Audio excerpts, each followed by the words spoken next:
Et donc, comme c'est notre première émission de l'année 2023, donc je vous dis bonne et heureuse année 2023. Et donc, aujourd'hui, nous avons reçu le pasteur Arthur. Bienvenue sur le plateau de VRV. Merci à vous aussi. Et donc, aujourd'hui, le pasteur Arthur, on ne lui reçoit pas en tant que pasteur, mais en tant qu'un artiste musicien, n'est-ce pas? Et donc, nous allons parler de son album Exploitation spirituelle. Pasteur Arthur, pourquoi exploitation spirituelle? Bon, la première des choses, je dis d'abord bonjour à tout ce monde qui sont en train de suivre l'émission VRV. Oui. Et merci à vous aussi de m'avoir invité. Et je profite aussi à cette occasion de faire lever le meilleur à tout le monde qui sont scotchés sur cette émission VRV. Merci. Alors, pour la question, pourquoi l'exploitation spirituelle? Bon, la première des choses, l'exploitation spirituelle, c'est un album qui contient 10 titres. Oui, 10 titres. Alors, pourquoi d'abord, premièrement, l'exploitation spirituelle? Parce que à l'époque, les Africains étaient traités comme des esclaves par les Blancs. Et on a eu l'histoire, comment est-ce que les hommes noirs étaient maltraités, comment est-ce qu'on leur faisait travailler on leur poussait à faire du travail forcé sur les coups des chicottes. Oui. Alors, en quelque sorte, avec l'évolution, on a aboli l'esclavage, mais on a changé de forme de l'esclavagisme avec les Blancs. Donc, ils nous pointent toujours en esclavagisme sous une autre forme politique. Alors, quand nous prenons cette forme-là, ça rentre même dans les domaines religieux. Et nous voyons qu'aujourd'hui, tout ce qui se passe dans l'Église, c'est une politique spirituelle qui se passe. Et je pourrais dire que dans cette politique spirituelle, tous les intérêts et les profits n'est que focalisés sur une seule personne et qui concerne le pasteur. Le pasteur? Oui. Donc le règne du pasteur. Le règne du pasteur. Donc en réalité, quand on condamne les hommes politiques, regardons aussi ce que nous-mêmes, les religieux, nous sommes en train de faire. Et quand nous parlons de l'exploitation spirituelle, au commencement, le pasteur, quand il commence l'église, il n'a rien. Il est gentil, il visite tout le monde, mais il suffit seulement quelques années qu'il soit un peu béni matériellement. Et vous allez voir, il utiliserait la parole au profit de ses propres intérêts personnels. Et du coup, les autres, les fidèles, je vais dire, ou bien le laïc, vont commencer à apporter tout ce dont ils ont besoin chez le pasteur. Et le pasteur monte du haut de la chair, disant que non, la maison du pasteur ne doit pas être vide, le congélateur du pasteur ne doit rien manquer. Si je manque quelque chose chez moi, je ne pourrai pas venir prêcher. Et ceci. L'évangile du ventre. Ouais, mais c'est pour apporter sous une manière cachée. Ouais. Et les gens disent que non, bon, c'est l'homme de Dieu, on doit soutenir. Mais c'est pendant qu'il y a des gens, 2 fois qui ne mangent pas, qui viennent à l'église affamés et on ne le soutient même pas. Donc tout ce dont les gens prêchent aujourd'hui, ce n'est que d'avoir des voitures, des bons voyages, des belles maisons et ainsi de suite. Donc leur but, c'est amener le peuple à leur enrichir. Voilà l'exploitation spirituelle. Ah ouais, c'est profond, hein? C'est vraiment profond. Vraiment profond. Vraiment profond. Mais pasteur Arthur, qui vous a donné l'envie de faire la musique? Bon, avant que je puisse changer de filière pour être dans la musique religieuse, j'étais Rasta à l'époque, avant. Rasta? Oui.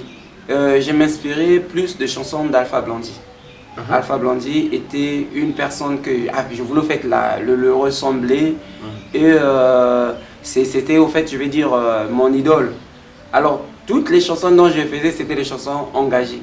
Alors du coup, lorsque j'ai eu à croire le message, je me suis dit, mais pourquoi pas dénoncer certains systèmes politiques cachés dans les églises, publier cela aux yeux de tous.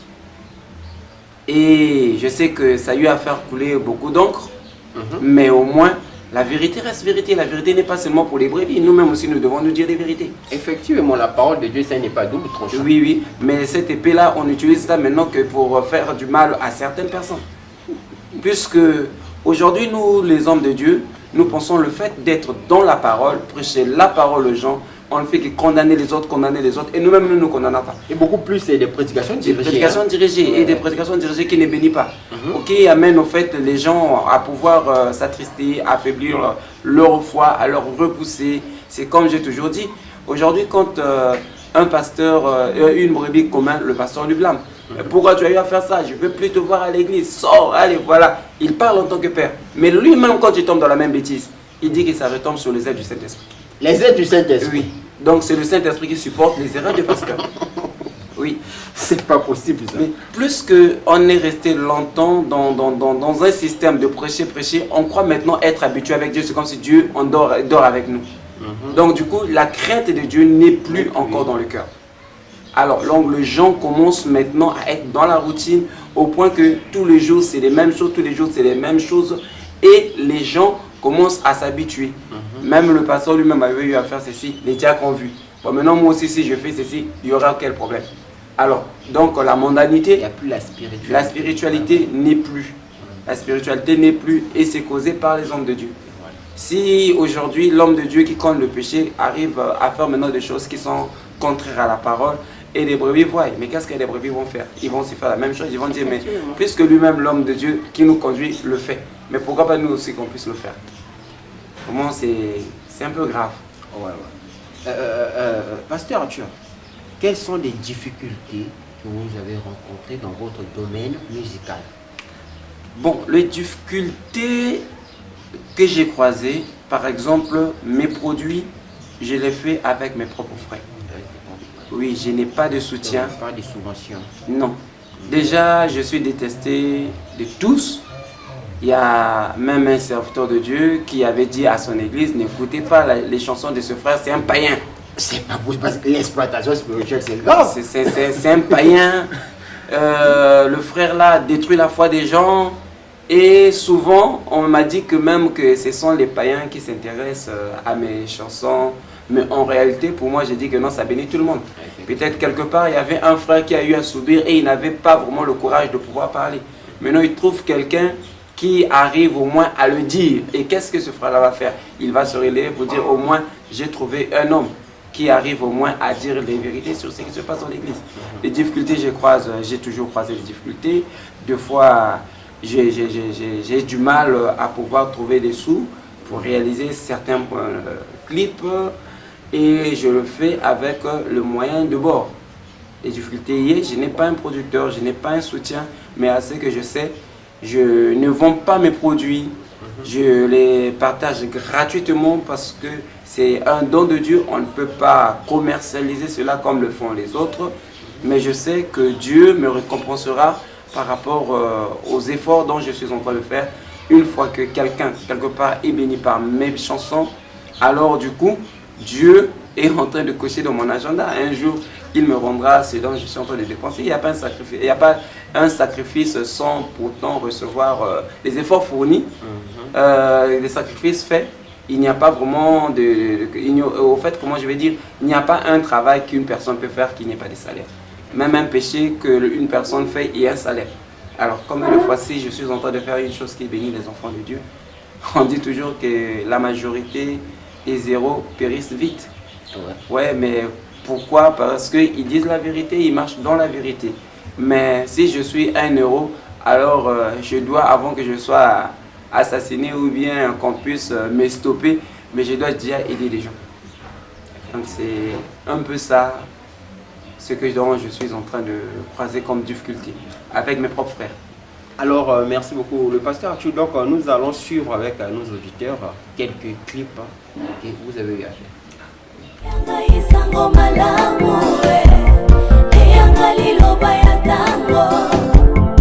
Aujourd'hui est un grand jour où tous les suspens seront mis à l'évidence, afin de satisfaire les questionnements qui ont longtemps déséquilibré l'Église.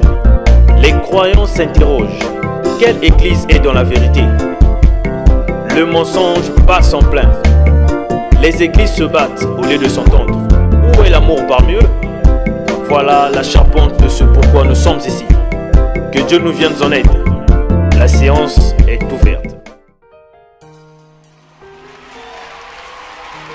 Oh Yahweh, pona bomoi na ngai, otiki ngwende na yo, oyi kokufa na ntina na ngai. Boningo na yo ezali makasi koleka oyo ya bato na kati ya mokili. Kumama na yo, sanzolama na yo Yahweh. Amen. À tout prédicateur de l'évangile du Seigneur Jésus-Christ qui trompe le peuple de Dieu pour s'enrichir. Ils ont commencé dans la pauvreté, ensuite ils se sont enrichis. Ils nous ont enseigné les dîmes et les offrandes. Nous leur avons donné les dîmes. Ils ont grossi, ils nous enseignent de l'évangile politique et ils nous disent que Dieu bénit. Est-ce que Dieu bénit seulement les pasteurs, mais non les laïcs dans les églises? Ils sont toujours dans la pauvreté, toujours dans la même position. Ils nous ont dit que Dieu, si tu donnes les dîmes et les offrandes, Dieu bénira. Mais pourquoi les conditions de notre vie ne changent pas? Les hommes de Dieu deviennent de plus en plus riches et nous sommes devenus pauvres en esprit, pauvres dans la chair, pauvres même dans les biens matériels. Oh Jésus, la politique est carrément rentrée dans l'église. Et il nous prêche la seconde venue, le retour de Jésus-Christ, alors que les comptes en banque sont remplis et ils nous disent qu'il y a un enlèvement. Cependant, eux, ils continuent à s'enrichir. Mais où est-ce que nous sommes en train d'amener le peuple de Dieu? On construit des églises, on construit des tabernacles, on construit des monarques, mais rien ne marche dans notre vie. Alors que Dieu a mandaté ses enfants pour tailler et façonner l'intérieur. Mais nous sommes devenus pires que le plateau. Je vous rappelle que nous avons ici le pasteur Arthur. Alors nous allons continuer. Nous venons de suivre ces 10 clips. Alors, pasteur Arthur, quand vous suivez ça vous-même, vous sentez comment? Bon, quand je suis ça, je me dis, ça me met hors de moi. Hors de vous. Oui, et je me dis que ce sont des chansons inspirées. Effectivement. Et au point que ça dépasse mon entendement. Et à ce que je crois, ce sont des produits qui vont bénir et qui est en train déjà de bénir le peuple de Dieu. Et pour moi, ça me donne vraiment un peu de la joie. Parce que je ne veux pas que je puisse ressembler aux autres pour dire que non, bon, comme le disent les gens de la RDC, tu fais un truc, tu fais du bruit, or on peut dire qu'un tonneau chargé, rempli de bonnes choses, ne peut pas faire du bruit. Alors mieux vaut que les gens me découvrent que moi-même que je puisse faire la publicité d'être découverte. Alors ceux-là qui ont des dons de Dieu finissent toujours par trouver leur place. Donc je suis né ou venu sur la terre pour une mission et je dois accomplir ma mission. Et de ministère, je suis évangéliste. Alors le rôle d'évangéliste, certaines personnes connaissent. Ce qui veut dire, c'est le rôle d'un évangéliste. Alors si un évangéliste, vous connaissez vraiment le rôle, c'est le même rôle aussi qui est en train de continuer dans la musique. J'ai oublié, c'est dans quelle église déjà? Je suis pasteur de l'église Christ Révélé Tabernacle. Christ Révélé Tabernacle. Ouais. Alors, nous allons avancer avec quelques questions complémentaires. Pourquoi vous êtes contre les pasteurs? mais c'est ça, puisque déjà l'exploitation spirituelle, quand on creuse à l'intérieur, c'est compliqué. Pourquoi vous êtes contre les pasteurs? Bon, en réalité, je ne suis pas contre les pasteurs. Vous n'êtes pas contre les pasteurs? Je ne suis pas contre les pasteurs, mais je suis contre les systèmes des pasteurs. Voilà, les systèmes. Les systèmes des pasteurs. Ce que les hommes de Dieu font aujourd'hui, c'est du n'importe quoi.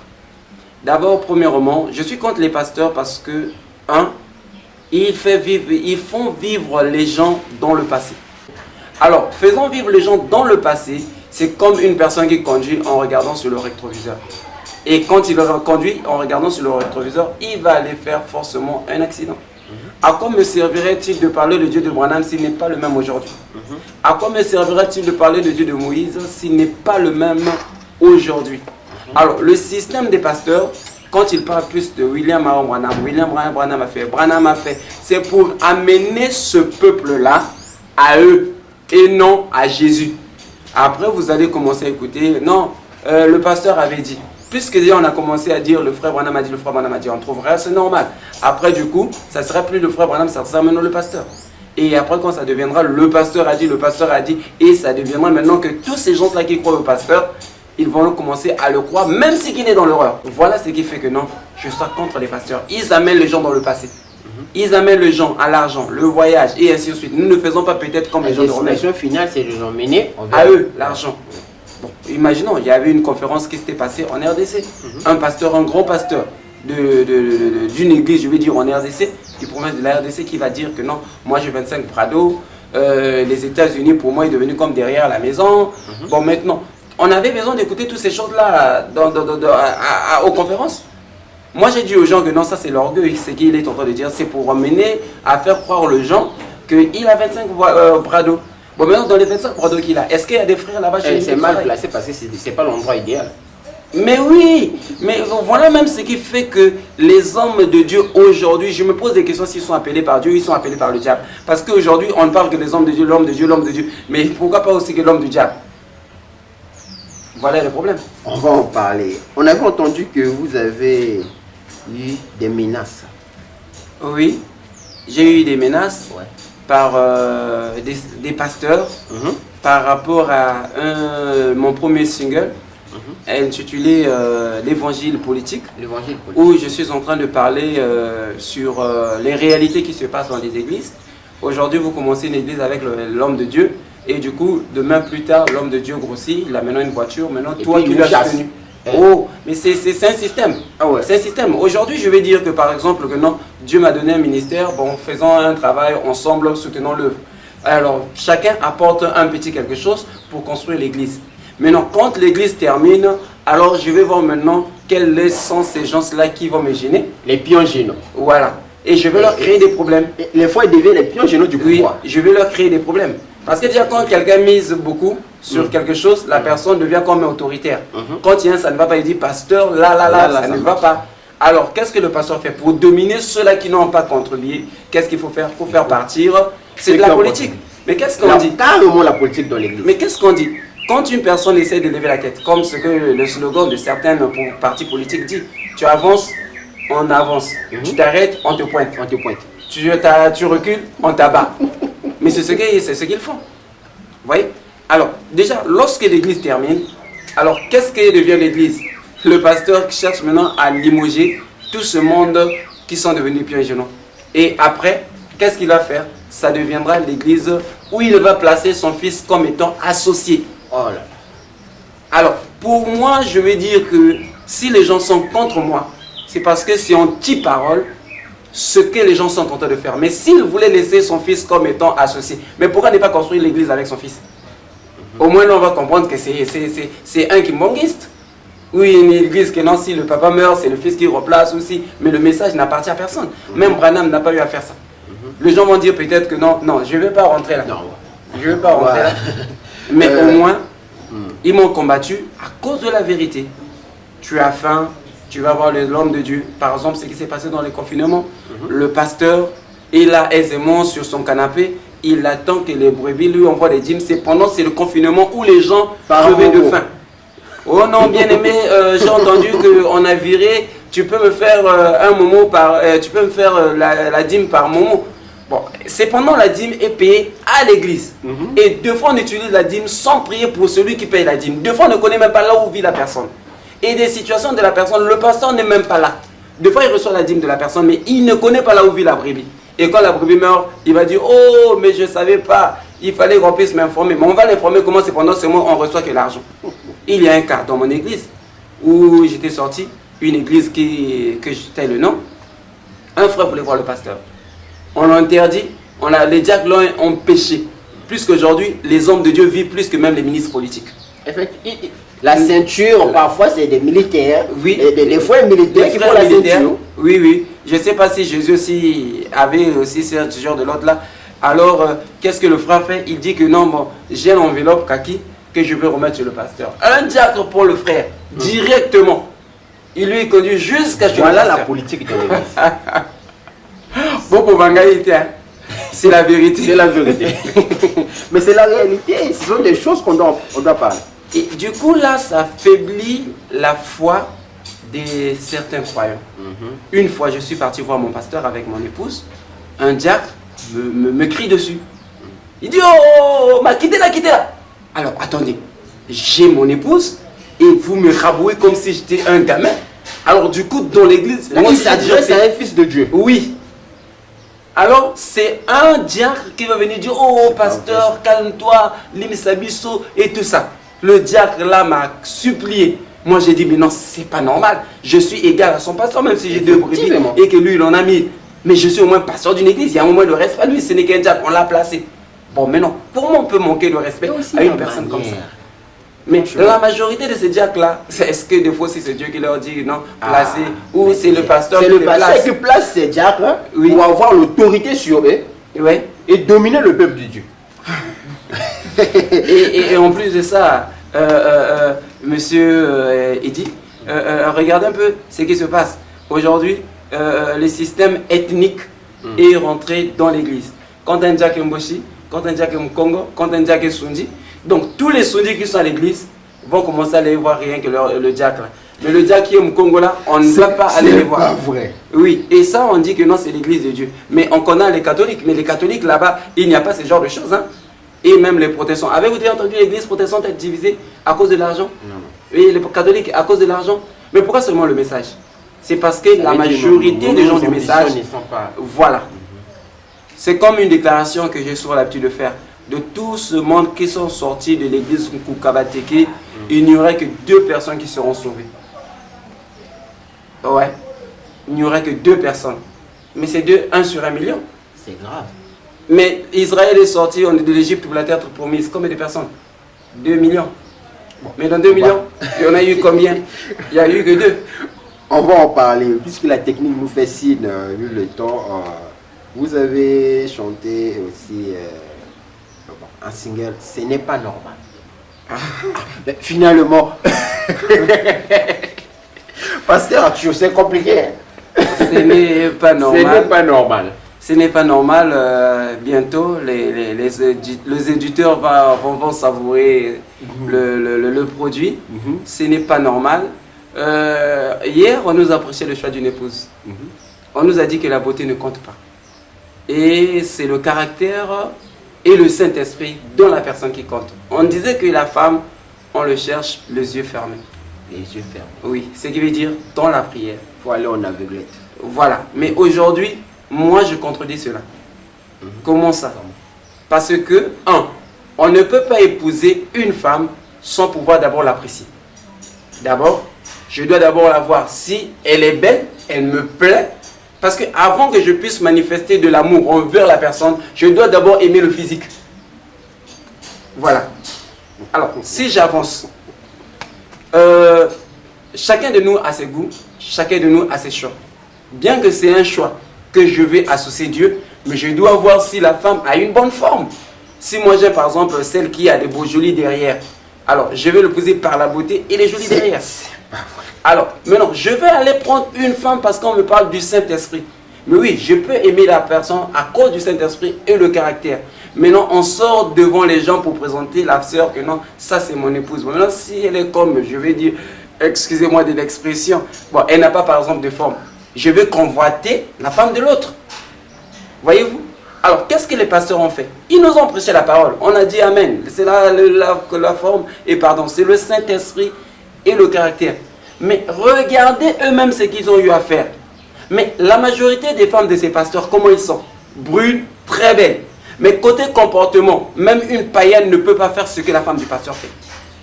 Et ça, ce n'est pas normal. Voyez-vous? Donc, laissons que Dieu et la personne qui est en train de faire le choix puisse faire son choix. Que ça soit bon, que ça soit mauvais, et que la personne lui-même qu'il aille subir ce qu'il a fait comme choix. Ça, déjà lorsqu'on nous dit que non, c'est comme aujourd'hui. Une fille, tellement brune, comme une métisse, arrive dans l'église. Le pasteur va venir dire, frère, tu sais, sœur, Je sais que tu as eu à faire un mois dans les messages. Bon, Dieu m'a dit que tu es mon épouse. Pourquoi? Parce qu'elle est brune. Donc, pasteur Alingue Azwa Banamitani. Maintenant, qui dit que la femme là, c'est réellement elle que Dieu a prédestinée pour lui? Aujourd'hui, quasiment, dans nos jours, dans nos églises du message, les sœurs qui sont brunes, ce sont des produits qui coulent vite. Donc, c'est le pétrole. Je reste sans mot, un dernier mot rapidement pour boucler cette partie de l'émission. Donc, puisque la technique nous fait signe, donc si vous avez des gens à saluer, saluez rapidement. Bon, merci beaucoup.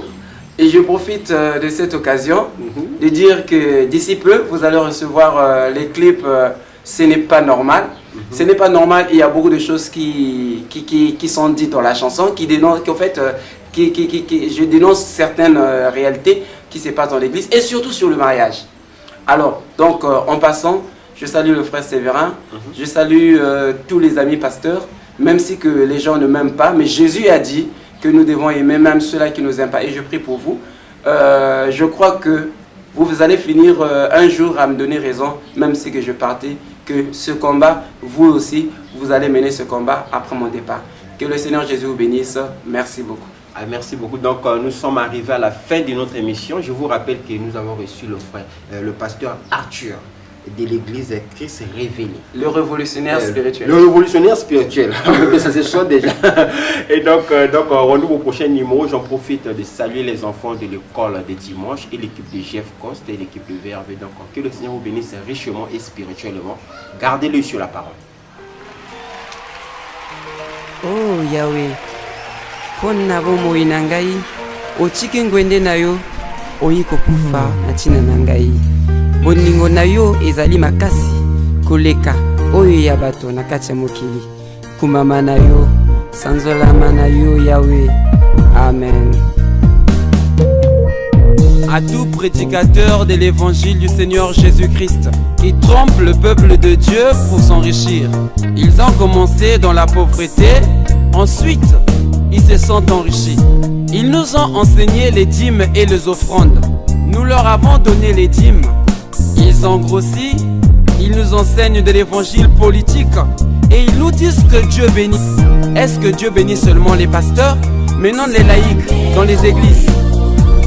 Ils sont toujours dans la pauvreté, toujours dans la même position. Ils nous ont dit que Dieu, si tu donnes les dîmes et les offrandes, Dieu bénira. Mais pourquoi les conditions de notre vie ne changent pas? Les hommes de Dieu deviennent de plus en plus riches et nous sommes devenus pauvres en esprit, pauvres dans la chair, pauvres même dans les biens matériels. Oh Jésus, la politique est carrément rentrée dans l'église. Et il nous prêche la seconde venue, le retour de Jésus-Christ, alors que les comptes en banque sont remplis et ils nous disent qu'il y a un enlèvement.